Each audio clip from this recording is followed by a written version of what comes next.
সংবিধানে বলা আছে আর্টিকেল 94 জুডিশিয়ারি ইন্ডিপেন্ডেন্ট হবে, এবং এখানে একটা প্রবলেম হচ্ছে আমাদের সাংবিধানিক কাঠামোতেই প্রধান বিচারপতি সিরিয়ালি হবে এমনটি কোনো বাধ্যবাধকতা নাই। এটি মহামান্য রাষ্ট্রপতি দুটি ক্ষেত্রে প্রধানমন্ত্রীর উপদেশ শুনতে বাধ্য না।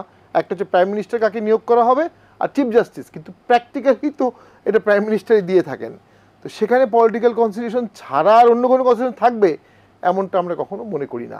সেই জায়গাটাও পলিটিসাইজ হয়ে যেতে পারে, সেটা জুডিশিয়ারির দায়িত্ব নিজেকে এই পচাগলা সমাজের মধ্যে থেকেও নিজেকে উপস্থাপন করা as a idol of justice, idol of equity.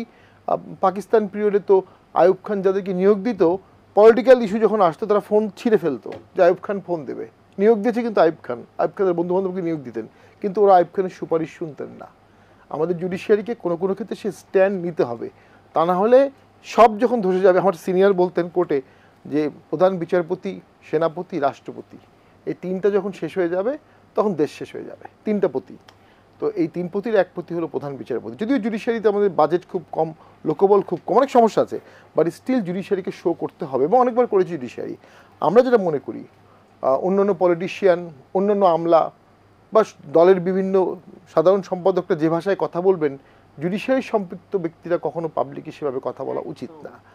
এটা ইমব্যালেন্স করে দেবে, ভলকানিক আপিল হবে এটা যদি হয়ে থাকে। তো আমি মনে করি যে জুডিশিয়ারিকে অবশ্যই তাদের স্বাতন্ত্রতা দেখাতে হবে, এবং জুডিশিয়ারি ক্রেডিবিলিটি কিন্তু ওই জায়গাতেই।